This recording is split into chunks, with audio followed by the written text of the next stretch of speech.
Hello, and welcome to our final staff talk of the first ever virtual regulatory information conference. I'm Alicia Bone, and I'm just delighted to be your host for these talks, which are just an opportunity to sit down virtually with some of our NRC employees and talk a little more informally about a subject of the day. One quick housekeeping item, you might still see that Q&A portal on the right-hand side of your screen. Again, that is not going to be monitored during this talk today. Today's topic is on our workforce's commitment to the mission. And so we have three guest speakers who were part of the NRC response during critical times in our history. So I'd like to introduce Vanna Ordez, who is our Office Director for the Office of Small Business and Civil Rights, Kirk Fogarty, who is a branch chief in the Office of Nuclear Reactor Regulation, and Jasmine Gilliam, who is a physical security inspector in Region 3. Jasmine, Kirk, Vanna, thank you three so much for being here today. Thank you. Thank you. Thank you for having us.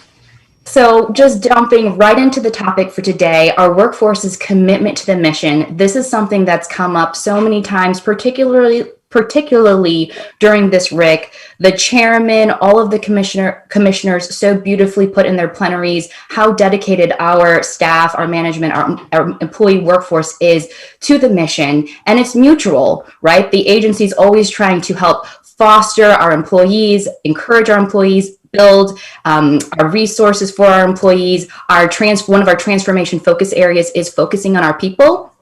And I think this mutual commitment is really pronounced more than ever during the most challenging of times. Vanna, I want to start with you. You were part of the agency's response immediately following the attacks of September 11th, 2001. Can you tell us what was your role at that time? And can you give us a little bit of a summary of your experience during that time? Thank you, Alicia. First, I'd like to say that my heart goes out to the families that lost loved ones from those horrific events. It was a remarkable time for all of us. And I know everybody listening here today has some impact based on that day. So at the time, I was the reactor security branch chief in our Office of Nuclear Reactor Regulation. And I was on site that day in the office, and all of the leaders above me were off site at a retreat, a management retreat. So right when the first tower was struck by a plane, I was being briefed at that very moment on the 10 CFR 7355 security rule by my staff. And there was a hurriedness to go out to the hallway to find out what was going on. The moment I saw number 2, it was evident we needed to man the operations center. So myself, my team, and my colleagues in NMSS, the Nuclear Materials Safety and Safeguards Office at the time, the Operations Center, colleagues in NRR, all went over to the Operations Center to start it up. And then shortly thereafter, all the leaders joined us from the agency. So I was very, very impressed. Our primary focus was safety and security and fulfilling the NRC's mission, protection of the staff as well as the public. I do know that people that had children and other, children in daycares, we had family members such as myself go to rescue them out of the government daycare facilities and send everybody home. But in terms of our response, we had 3 teams. We had an operations team that was in the operations center for 24/7 for 4 months. We had a response to terrorist acts task force led by senior leaders in the agency, and I supported that task force. And then we had our in-office team that was reviewing typical amendments and continuing to move work forward. So during the events that followed 9/11, security orders, communications, questions and answers with congressional staff, a ton of work was done, many, many, many hours. Most of us don't remember really going home during that period of time, but it was quite a moment that I'll never forget in my career here at the agency, and will always appreciate the way the staff came together with their dedication and support to ensure our mission was filled.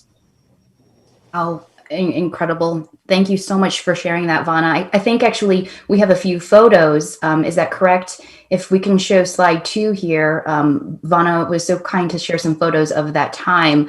Vanna, can you tell us what are we looking at here?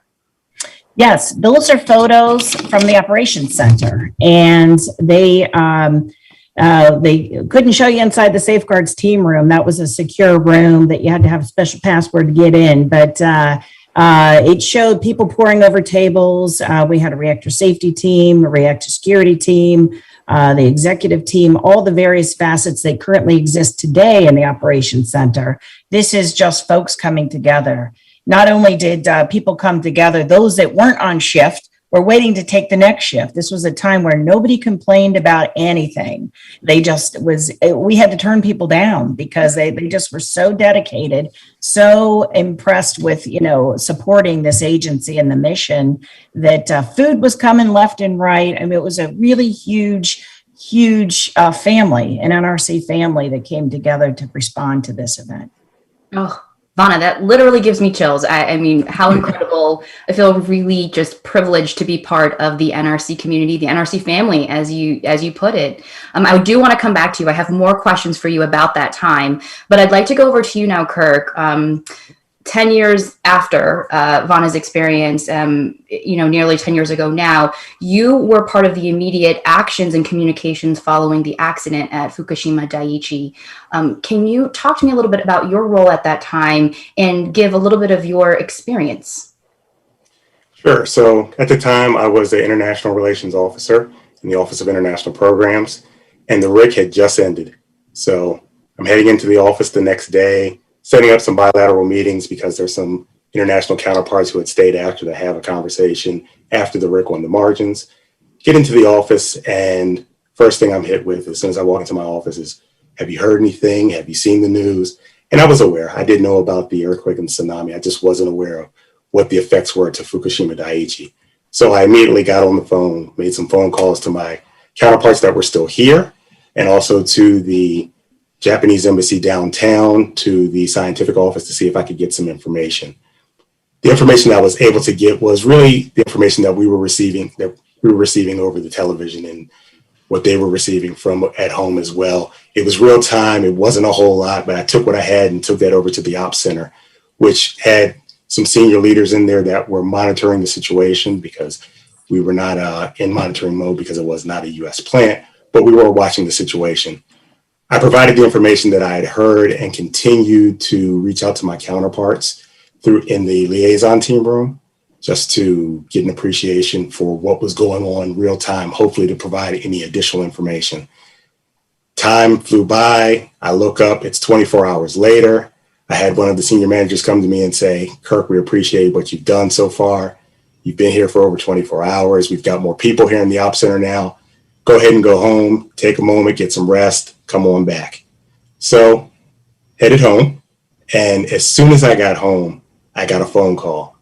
And on the other end of the phone, it was Margie Doan, who was at the time the office director for international programs. She said, Kirk, we got a call from the US ambassador in Japan. He's putting together an envoy through USAID. They're heading over to Japan to help out the embassy to obtain information, and they've asked for the NRC to support as well. And they wanted me to be a part of the team because I had my counterparts, I had relationships with people in Japan. So they said they'd like for me to be a part of it. I'm saying to myself in my head, I don't know how I can help. I can do that from here, but without hesitation, I told her, yes, I'll go. So headed back into the office, started to round up equipment. We're getting satellite phones, we're getting laptops, we're getting dosimeters, we're getting USB drives, we're getting printers. We're just gathering any type of equipment we can take over there with us that would make it helpful and useful for gathering this information for the embassy and also for the NRC as well. And from there, I met up with the other 9, because 2 had already went over to Japan, but I caught up with the other 9 individuals that made up the first 11 that went over to the embassy to support the US from the embassy and the NRC to continue to be committed to the mission abroad, but for the US citizens that were there in Japan. Wow. Kirk, I had to take several deep breaths because that is such a story. Thank you so much for sharing that. So I'm kind of calculating in my head. This is plus more than 24 hours you've not slept, right, during this time? What are some of the things, if you don't mind my asking, personally, what are some of the things that you were juggling at that time? Because I know that, not only just needing sleep, but what are some of the other things that you had to consider as you're getting on a plane to Japan, so dedicated to this mission? Sure. So one of the things, I was glad that I was able to actually make it home, because at the time I had a 3-year-old and a 1-year-old at home. So was able to tell the family, hey, look, I've been asked to go on this mission. Don't know how long I'll be gone. Want to make sure that everything is in order. Was able to take a few minutes and do that before I went back to the agency, as well, just trying to figure out phone numbers, emails, because once I get over there, I'm not going to have what I have in my office. Make sure that I had access to that, and just all types of things are going through your head. Do you have your international credit card? Are you sure you're going to be able to be capable to reach the people that you need to once you get there? It's just a whole plethora of things are going through your head. But the main thing was, let's make sure that we get in touch with the other individuals that are going. And since I do know a little bit about the country, make sure that they are comfortable in knowing that they can come to me and ask me questions as well, and try to put them at ease as we get on this plane to head over there.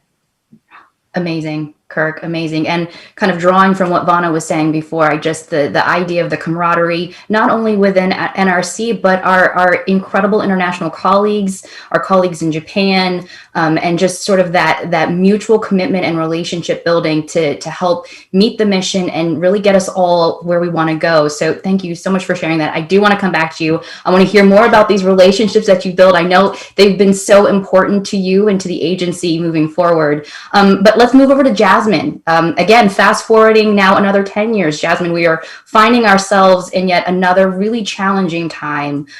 You have been an inspector, right, this past year. Tell me, what's your role been during the past year? And can you give us a little bit of a sort of a summary of your experience during this time where we're meeting our mission during COVID-19? Sure. So actually, I was in a little bit of a unique situation where the week prior to our offices shutting down, when we got to that real big onset of the pandemic, I was actually switching roles. So for the better part of my 13th career, the week before our office shut down, I was an engineering inspector here in Region 3, doing a lot of electrical engineering and cybersecurity inspections. The week we shut down, I transitioned to my current role, which is the physical security inspector here in the region. So similar to a lot of the other inspectors, once we kind of started getting a grasp of this isn't going to be a short-term thing, we need to understand how we're still going to do our inspections and meet those baseline inspections and those requirements of things that we do year to year, day to day as inspectors. So myself, along with all the other inspectors here in the region, started picking apart those procedures with the help of our headquarters offices to understand what items we could do remote and what items we had to be on site for. So because I was in that transition, I was able to actually do a couple more of the actual engineering inspections. Some of those inspections we had determined that could be completely remote. So we were able to get those inspections done, still meet with the staff, still review documents, and all the things we needed to fulfill those inspection requirements. But on the physical security side, there's obviously some things you can do remote, but some things you couldn't.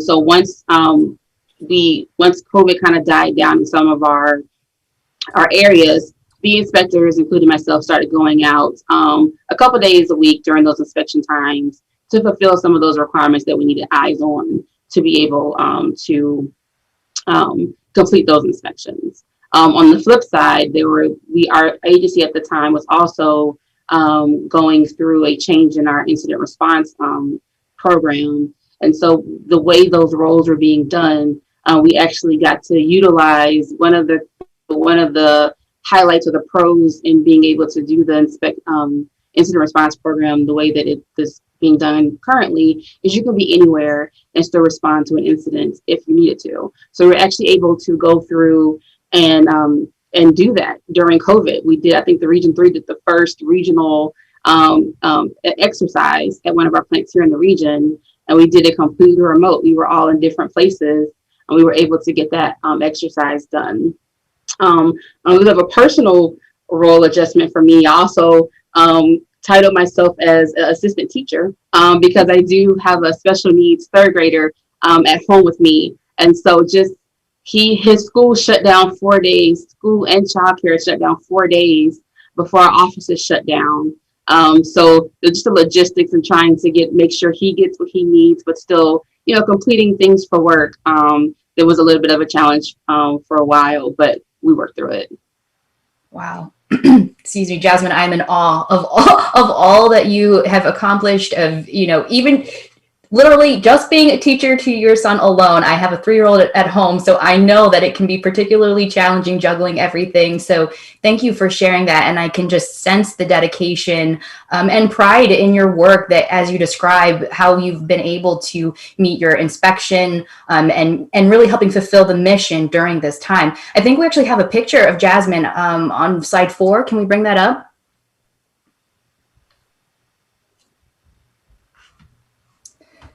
So Jasmine, tell us about these 2 pictures side by side. Where are you? So the one where I'm in the plant, I'm actually on site helping out the resident inspectors during their outage. They needed some extra support. So that was actually when I was in training all those years ago, back in that 2008 time frame. And then the picture where I'm at home, that's one of the, doing the on-site inspection, the remote part of the inspection. So we for that week, I was working at home on doing the remote portions of the procedure that Monday and Tuesday, and then I went out to the site that Wednesday and Thursday of that same week to complete the rest of the inspection. Incredible, Jasmine. So do you have any tips as you've been able to balance all of these roles and responsibilities, incredibly important and serious roles and responsibilities, both at work and at home? Any tips? How have you been able to sort of manage it all? So I love lists. So I give myself little timelines. So for the inspection portion of it, it's the communication, right? So if you're going to be on site for 2 days and you've been talking to the site for weeks, and all the week you're doing an inspection, what everybody wants to accomplish while you're there. So being able to articulate that up front. Say, these are things we need to see. This is how long we plan on being there. Let's try to get a schedule together in order to make sure we get what we need out of these couple of days on site. And on the personal level, it's the same thing, communication. My nephew and I had hand signals. When I was on a meeting, I do this. He goes back the other way. So it's just like the communication, even like nonverbal with people in your household to get things done. So communication and tracking and schedules. Yeah, absolutely. Fantastic tips. Vana, going back to you, you obviously have such an incredible career, office director now for the Office of Small Business and Civil Rights. Talk to me about how you think that, 20 years ago, your experience during the 9/11 response at NRC, how has that impacted you personally and professionally? How has that gotten you to where you are today? Well, I'd say personally, it was a big impact. I didn't lose any family members at the time, but just watching and observing my colleagues, my boss, Glenn Tracy, who's one of the best, who had a brother up in the Twin Towers, and seeing people still responding and doing their work while they didn't know where their family members were. That just was so powerful to me that it was amazing. I had 2 small children at the time. I now have 3, but I basically had family support to be able to help me through that. If I didn't have my mother, my family, my sister, and all of those supporting me, I couldn't have gotten through it personally. Professionally, I would say this is my 30th year here at the NRC.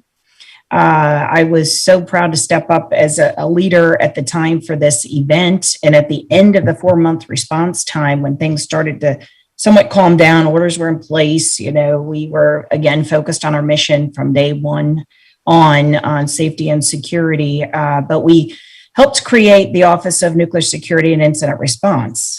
That came after this. That wasn't created before 9/11. It was post 9/11. And having the agency give me that leadership opportunity to participate in that and be part of that and help lead the way and pave the road for success in that area, it was very rewarding. The agency's been great to me in my career and has allowed me to move in many different positions. But that foundation and NSER really was the stepping off point for me. I earned my senior executive role in that capacity in many different positions we had in NSER, and never forget that. I'm grateful for the role and the position I have here at the NRC. Thank you for your service, Vanna. I mean, you've done so much for this agency that continues to really be, pivotal to the regulatory framework that we have. So thank you for all of your service. Kirk, a little bit same question for you. How has your experience post the accident at Fukushima really? How did that help you affect you in your personal life and professionally? Sure. So I'll start with personally. Personally, it allowed me to grow relationships that I had already started. Having the chance to go over there and be with my counterparts and work with them, you learn things about them that you didn't know. You learn how strong people are and what they're going through and the character that they have. So building those relationships that actually still continue on today, even though I'm not actually involved in any international activities anymore in my career. Moving over to my professional part, it allowed me an opportunity to grow in other offices. At the time, I was in international programs, but I started to deal with other offices, whether it be NSER, whether it be NRR, just gathering information, creating new relationships to foster, because I needed information from those individuals and they needed it from me as well. So it allowed me to grow, learn about other offices, and also take on new roles and new positions in those offices as well. Absolutely. And, again, time and time again, the relationships that we build, our international relationships, are so critical here at the agency. And I think we actually have a picture maybe that demonstrates this. Can we pull up slide 3? So Kirk, tell me about this picture. What is this a picture of? So this picture is maybe 3 or 4 years later. And this is a picture of the senior leadership team at the time. We took them to Japan to go to multiple areas. We definitely took a trip to Fukushima. This is not Fukushima. I believe this is one of the heavy industry facilities that provides components to U.S. facilities. But it was an opportunity for the senior leadership to get out there and meet with some of their counterparts who maybe they see once a year at the RIC, but they actually got to go to their agencies or to their facilities and meet with them and get a better appreciation for what they do over in their country. Wow. And that communication is so important, so critical. And in fact, Kirk, so not to put you on the spot, but rumor has it that you actually learned Japanese through your experience working with our Japanese colleagues. Is that true? Hi, watashi wa nihongo de hanashimasu. So yes, I learned Japanese. It was after the fact, but because I continued to work in international for some years, it helped me. It helped me to grow my relationships. It helped me to do my job a lot better. So yes, thankful to the agency for helping me to learn that new language. Oh, I love that. That was beautiful. Thank you. Thank you, Kirk. Mm-hmm. Jasmine, going back to you, tell me, what struck you the most about this past year and the agency's response? What are some things that have really stuck out to you? So one of the things I was actually very appreciative of is very early on in the pandemic, the agency went to what we call a 24/6. So when you're home and you have to deal with children, school-age children, sometimes those core business hours, they just don't work because there's other things going on in your household. So being able to take a 2-hour break to go make sure that, your students, for your child, gets the lesson they're supposed to be getting, and then coming back and being able to finish that later, that's been very helpful. Also, understanding that, all the time we spent on site, where we still need that on-site presence, there are certain things that don't necessarily require us to go on site. So I think that the agency, if they continue to embrace those two things, I think it gives a lot of people more flexibility to do their jobs in a different way. And different's not always bad. It's just understanding that different sometimes better, and people appreciate that. Absolutely. So speaking of that, I know maybe it's a little early to tell. We're still evolving, we're still growing, we're still responding amidst COVID-19. But looking a little bit in the future, can you maybe predict some of the ways this past year has affected you? And have you thought about has this impacted what you want to do in the future at all? I think that being also a little bit more personal, I am a single parent to my nephew. I think that agency embracing this change allows people to do the jobs they didn't think they could do more. The traveling inspector, the international programs, the jobs that require a lot of travel. If we continue to embrace, how do we do things differently so that more people can do the jobs that they kind of disqualified themselves for because of personal reasons, I think that it kind of opens up the limits a little bit on what I could do in the future. Absolutely, for sure. Sky's the limit for you, Jasmine. So Vana, going back to you, it feels really similar. Some of Jasmine's stories, as you mentioned, when you were responding at the time of 9/11, you had young children. How were you able to juggle it all? And is there anything, does any part of Jasmine's story sort of scream out to you of like, I can relate to that? All of it.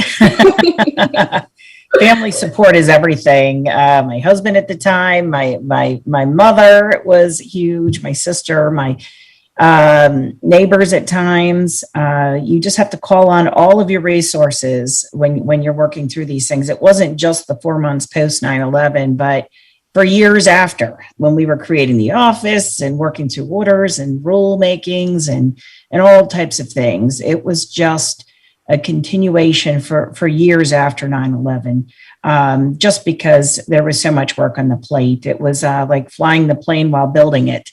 It was quite a moment in the history of this agency for so many, not just me. But I did lose all kinds of balance, work-life balance. I regained that in future years. But we find a way. We find a way as mothers or fathers and parents in general of the children or other things that people have on in their life. So you just tend to find a way. Absolutely. Absolutely. Well, this has been such a pleasure speaking with the three of you.